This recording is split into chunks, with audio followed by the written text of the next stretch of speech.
झोंपड़े के द्वार पे दोनों बाप और बेटा एक बुझे हुए अलाव के सामने चुपचाप बैठे और अंदर बेटे की जवान बीवी बुधिया प्रसव वेदना में पछाड़ खा रही।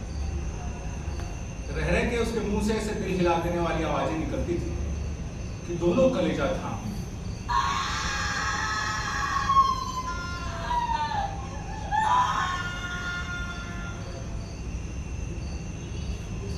जाड़ों की रात थी, प्रकृति सन्नाटे में डूबी हुई, सारा गांव अंधकार में लय हो गया।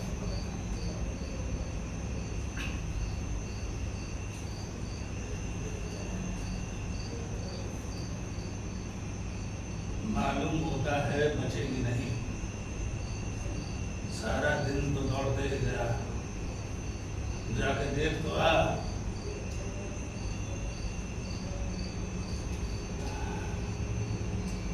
मरना ही है तो जल्दी काहे नहीं मर जाती? देख कर क्या करूं? तो बड़ा बेदर्द है मैं, साल भर जिसके साथ सुख चैन से जिया उसी से इतनी बेवफाई। बापू मुझसे तो उसका तड़पना और हाथ पांव पटकना नहीं देखा जाता। चमारों का कुनबा था और सारे गांव में बदनाम घीसू एक दिन काम करता तो 3 दिन आता। और माधव तो इतना कामचोर था कि 8 घंटे काम करता तो घंटे भर चिलम पीता, इसलिए उन्हें कोई मजदूरी नहीं मिलती। अरे घर में मुट्ठी भर भी अनाज मौजूद हो तो उनके लिए काम करने की कसम थी। और जब 2-4 फाके हो जाते तो घीसू पेड़ पे चढ़ के लकड़ियां तोड़ ला और माधव से बाजार से जाके बेचा। जब तक वो पैसे रहते दोनों इधर उधर मारे मारे फिरते। गांव में काम की कोई कमी न थी, किसानों का काम गांव, मेहनती आदमी के लिए 50 काम, लेकिन इन दोनों को काम के लिए उसी वक्त बुलाते जब 2 आदमियों से एक आदमी का काम पाके ही संतोष करने के सिवा और कोई चारा नहीं। विचित्र जीवन था इनका। घर में मिट्टी के 2-4 बर्तन के सिवा कोई संपत्ति नहीं। अरे फटे चीथड़ों से अपने नग्नता को ढाके हुए जिए जाते थे, संसार की चिंताओं से मुक्त, कर्ज में लदे हुए, मार भी खाते गालियां भी खाते, मगर कोई गम नहीं। दीन इतने कि वसूली की बिल्कुल आशा न रहने पर भी लोग इन्हें कुछ ना कुछ कर्ज दे ही देते थे। मटर या आलू की फसल में किसी और के खेत से मटर या आलू उखाड़ लाते और भून भान कर खा लेते, या 10-5 गन्ने उखाड़ लाते और रात को बैठ के चूसते। घीसू ने इसी आकाश वृत्ति से 60 साल की उम्र काट दी। और माधव भी सपूत बेटे की तरह बाप ही के पद चिन्हों पर चल रहा था, बल्कि उसका नाम और भी उजागर कर रहा था। इस वक्त भी दोनों अलाव के सामने बैठकर आलू भून रहे थे जो किसी और के खेत से खोद लाए थे। अरे घीसू की स्त्री को तो देहांत हुए बहुत दिन हो गए थे ना। हाँ भाई, और माधव का ब्याह पिछले साल ही तो हुआ था। अरे जब से ये औरत आई थी उस औरत ने इस खानदान में व्यवस्था की नींव डाली थी और इन दोनों बेगैरतों का दोजक बढ़ती रहती थी। और जब से ये आई थी तब से ये दोनों और भी आराम तलब हो गए, बल्कि कुछ अकड़ने भी लगे थे। जब भी कोई कार्य करने बुलाता तो निर्व्याज भाव से दुगनी मजदूरी मांगते। आज वही औरत प्रसव वेदना में मर गई और ये दोनों सोच रहे हैं कि मर जाए तो आराम से सोए।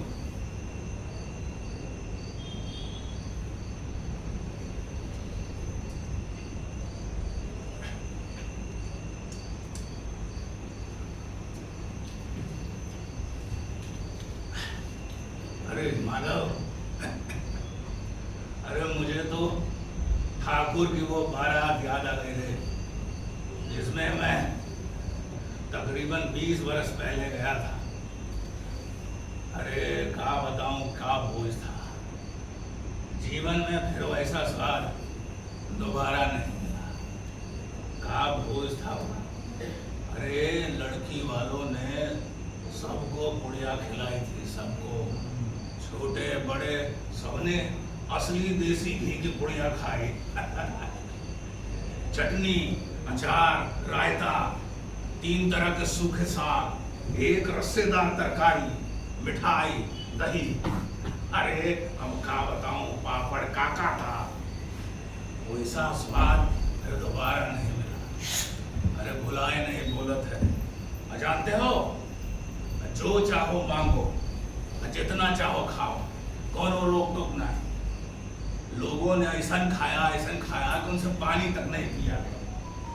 और लड़की वाले हैं कि पत्तल में गोल गोल गरम गरम सुवासित कचौड़ियां दिए जाते हैं।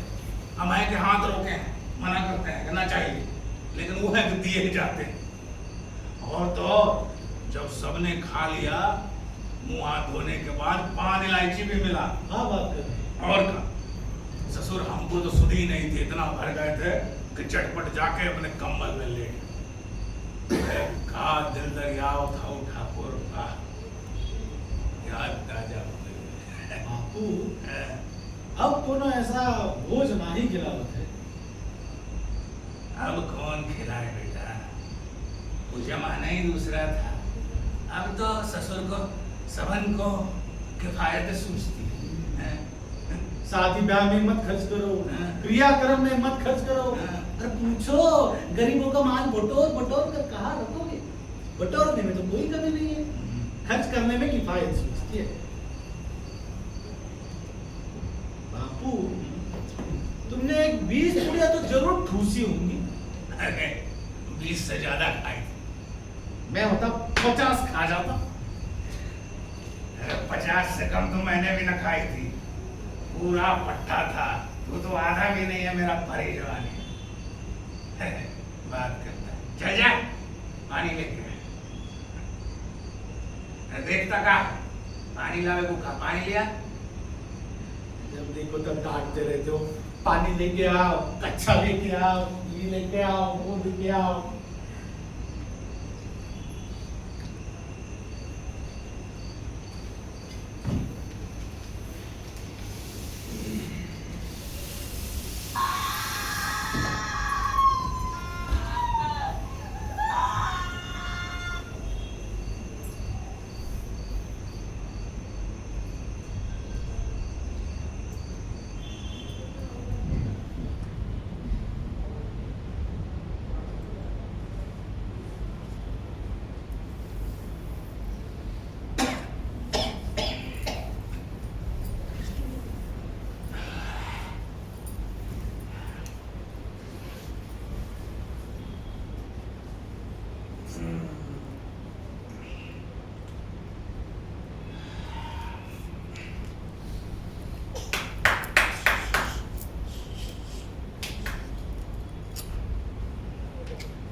सवेरे माधव ने कोठरी में जाके देखा तो उसकी स्त्री ठंडी हो गई। उसके मुंह पे मक्खियां भिनक रही थी, पथराई आंखें ऊपर टंग गई थी। उसके पेट में उसका बच्चा मर गया था। अरे बुधिया, अरे बुधिया, अरे बुधिया, अरे बापू, बापू बुधिया मर गए। बापू मर गए बुधिया। अरे भगवान, अरे बर्बाद ही काट दिया रे। बापू खा गए हम, बर्बाद हो गए, बुधिया मर गए।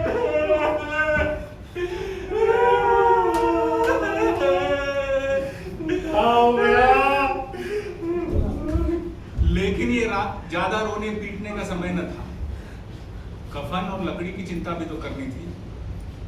घर से पैसे ऐसे गायब थे जैसे चील के घोंसले से मांस। फिर क्या, दोनों बाप और बेटा चल पड़े गांव के जमींदार के पास।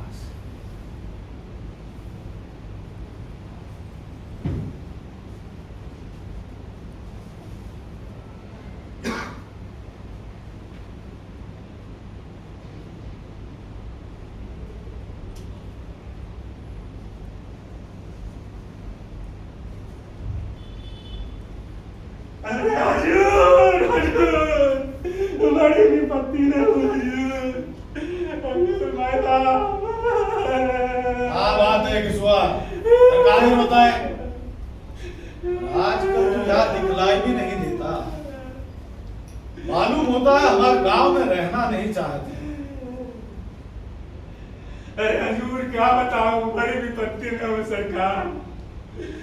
कल रात को माधव की घरवाली गुजर गई। हम दोनों रात भर उसके सराहने बैठे रहे, दवा दारू जो कुछ हो सका सब कुछ किया।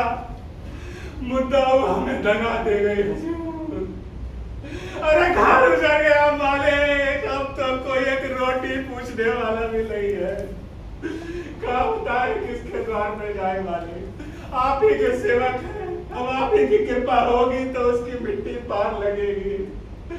हमारे हाथ में तो जो कुछ था सब उसके इलाज में उड़ गया मालिक।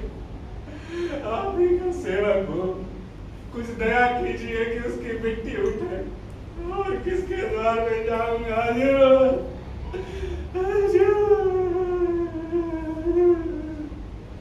जमींदार साहब दयालु थे, मगर घीसू पर दया करना माने काले कंबल पर रंग चढ़ाना था।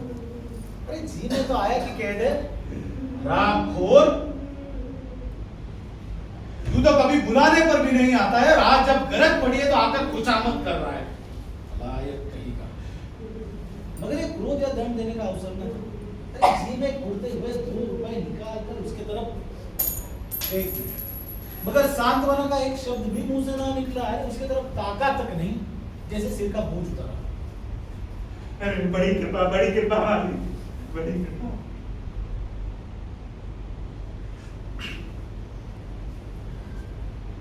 और जब गांव के जमींदार ने 2 रुपए दे दिए तो गांव के बनिया और महाजनों को इनकार करने का साहस कैसे हुआ। मालिक मुझे मर गई मालिक, पैसा और किसी को जमींदार के नाम का ढिढोरा पीटने भी आता था, तो किसी ने 2 आने दिए, किसी ने 4 आने दिए। और घंटे भर में घीसू के पास 5 रुपए की बड़ी रकम जमा हो गई। कहीं से अनाज मिला तो कहीं से लकड़ी। और फिर दोपहर को घीसू और माधव बाजार से कफन लाने चले।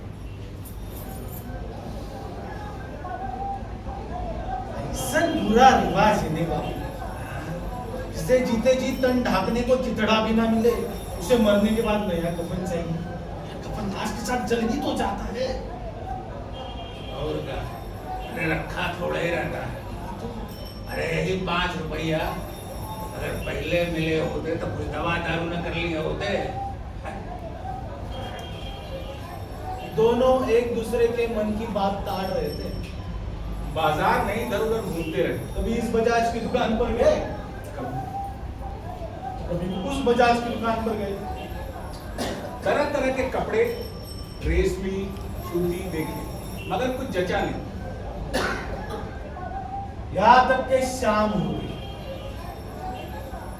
और न जाने किसी पूर्व निश्चित योजना से दोनों एक मधुशाला के सामने जा पहुंचे और अंदर भी चले गए।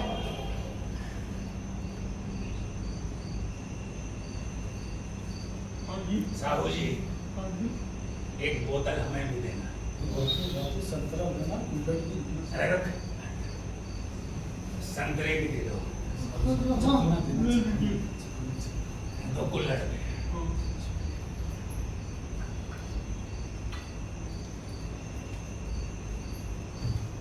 उसके बाद कुछ चिखौना आया, कुछ तली हुई मछली, और बरामदे में बैठ के दोनों शांति पूर्वक पीने लगे।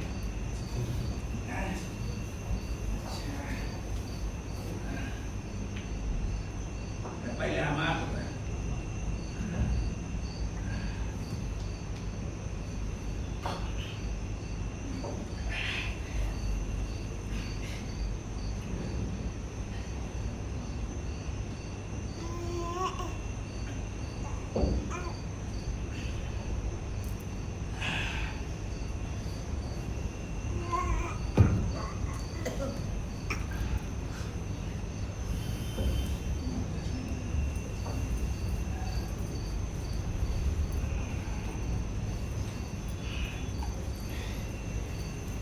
कई कुजड़ियां ताबड़तोड़ पीने के बाद दोनों सुरूर में आ गए।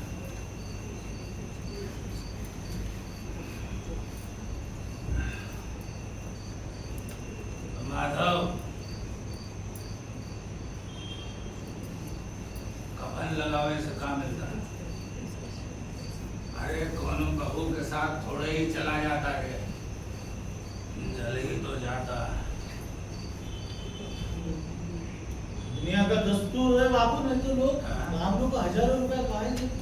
और कौन देखते परलोक में मिलत है या ना। अरे ससुर, अमीरन के पास धन है फूकने को फूके, हम गरीबन के पास का है फूके को है कुछ। अरे तो जला कर दो। चला लो बापू। कैसा नालायक बेटा है। बापू लोग पूछेंगे नहीं कफन कहाँ है, कहाँ जवाब दोगे? हैं? पूछेंगे नहीं तो। अरे तो कह देंगे कि जो रुपये थे कमर से खिसक गए, बहुत ढूंढा और मिले नहीं। लोगों को विश्वास होगा? विश्वास तो नहीं होगा, फिर लेकिन फिर वही मूर्ख पैसा देंगे। अच्छा, बड़ी अच्छी थी बेचारी। अरे मैं तो कितना खिला पिला कर।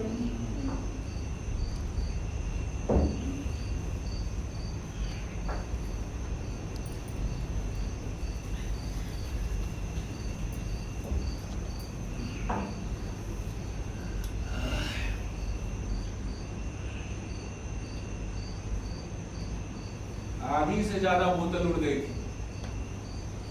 फिर घीसू ने 2 सेब पुड़िया मंगाई।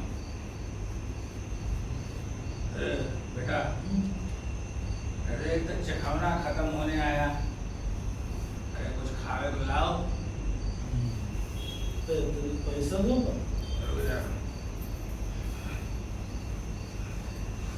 हेलो,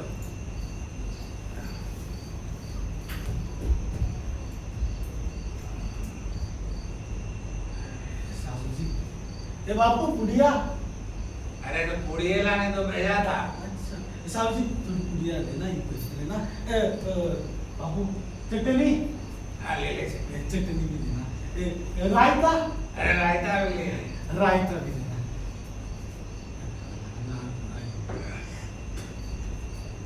सुन मायो, तुझे कलेजी बहुत पसंद है ना? हाँ बापू। बहुत साल से नहीं खाया है, हाँ बापू। तो एक सेर कलेजी भी ले लीजिए। पैसे की कोई कमी नहीं है। साहब जी, कलेजी डाल देना, ये लो पैसा।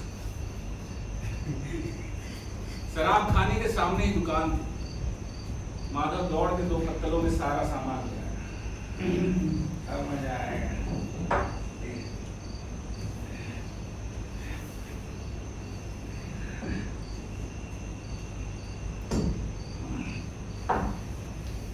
दोनों इस वक्त इस शाम में बैठकर पुड़िया खा रहे थे जैसे जंगल में कोई शेर अपना शिकार उड़ा रहा हो।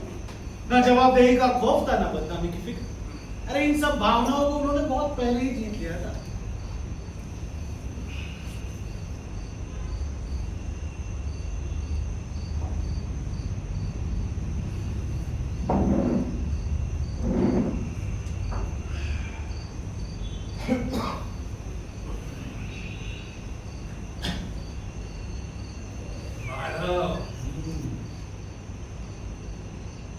अरे जब हमारी आत्मा प्रसन्न हो रही है तो क्या उसको पुण्य न होगा? जरूर से जरूर होगा बापू। भगवान, भगवान तुम अंतर्यामी हो, हमारा स्वामी हो, तुम मुझे वैकुंठ ले जाना, हम हृदय से आशीर्वाद देते। आशीर्वाद देते। बड़ी अच्छी थी बेचारी। अरे बेटा कितना गलत है।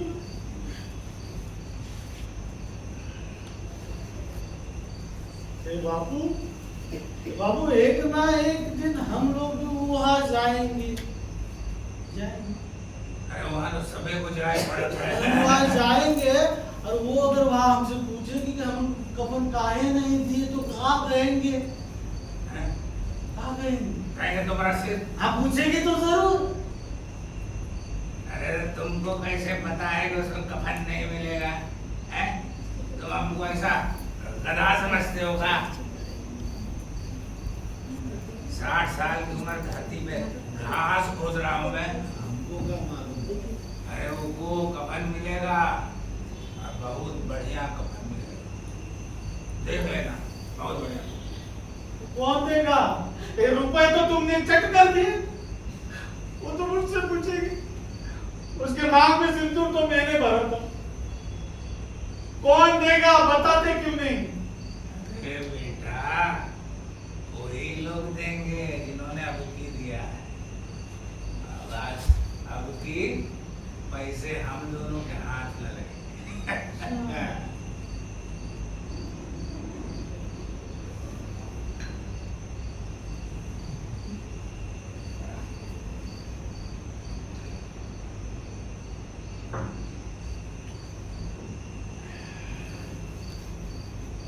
वहां के वातावरण में सुरूर थी और हवा में नशा। कुछ लोग तो वहां के चुल्लू में मस्त हो जाते थे। शराब से ज्यादा वहां की हवा उन पर असर करती थी। ये दोनों बाप बेटा अब भी चुस्कियां लेने के मजे ले रहे हैं। सबकी निगाहें इनकी थी। दोनों भाग के बहुत बड़ी, पूरी की पूरी बोतल बीच में।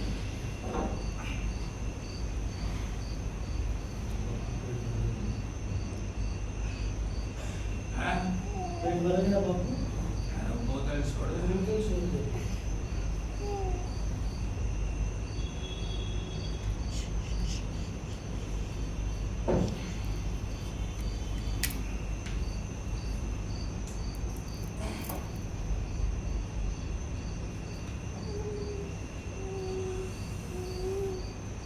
भरपेट खाकर माधव ने बची हुई पुड़ियों का पत्तल उठाकर एक भिखारी को दे दिया, जो भूखी आंखों से इनकी ओर देख रहा था और देने के आनंद, उल्लास और गौरव का जिंदगी में पहली बार अनुभव किया।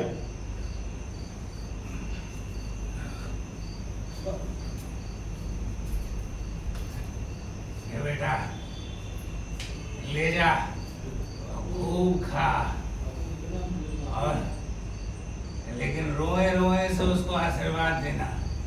अरे जी की कमाई के हैं, वो तो मर गए रे, लेकिन तेरा आशीर्वाद उस तक जरूर पहुंचेगा। इसलिए रोए रोए से आशीर्वाद देना, ठीक है? देगा ना रोए रोए का आशीर्वाद? बड़ी गाड़ी कमाई के पैसे हैं बेटा, बड़ी गाड़ी। बापू चढ़ गई और तुम हाँ? वो पत्तल वो भिखारी को दे देते हैं, वो इसकी से बात कर रहे हो। भाई तू ही रोए रोए से आशीर्वाद देना। हमारे बुधिया को वैकुंठ भिजवा। दोनों को रोना पड़ेगा, दोनों को रोना पड़ेगा। दोनों को? अरे किसी को भी भिखारी बना दिए तुम। अरे पिए तो हम हैं, वो तो समझदार हैं। ज्यादा अभी तो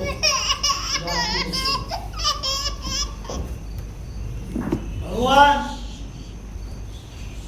भगवान उसे वैकुंठ ले जाना, वैकुंठ की रानी बनाना और मुझे राजा।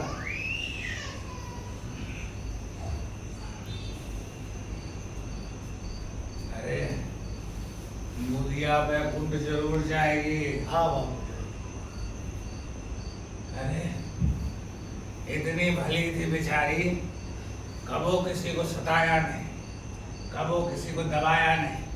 अब वो ना बैकुंठ जाएगी तो कौन जाएंगे? ये मोटे मोटे लोग जो गरीबन को दोनों हाथों से लूटते हैं और अपने पाप धोवे को गंगा में नहाते हैं, मंदिरन में जल चढ़ाते हैं।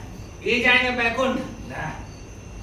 बैकुंठ तो बुधिया ही जाएगी रे, बुधिया बैकुंठ जाएगी। बेचारी का जिंदगी बड़ी अच्छी थी बेचारी।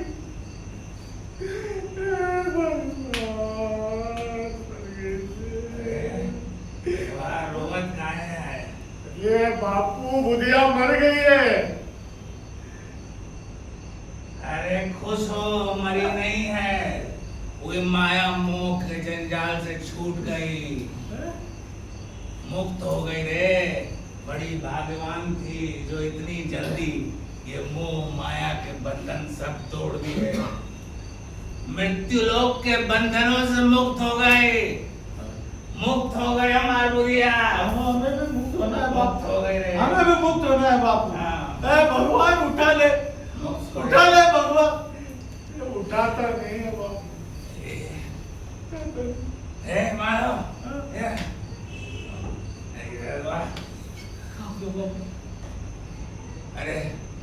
कहीं जीते ये हम दोनों परलोक तो नहीं पहुंच गए।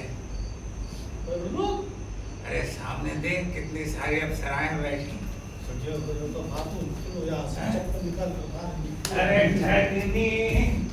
अरे ठगनी क्यों न ना चमकावे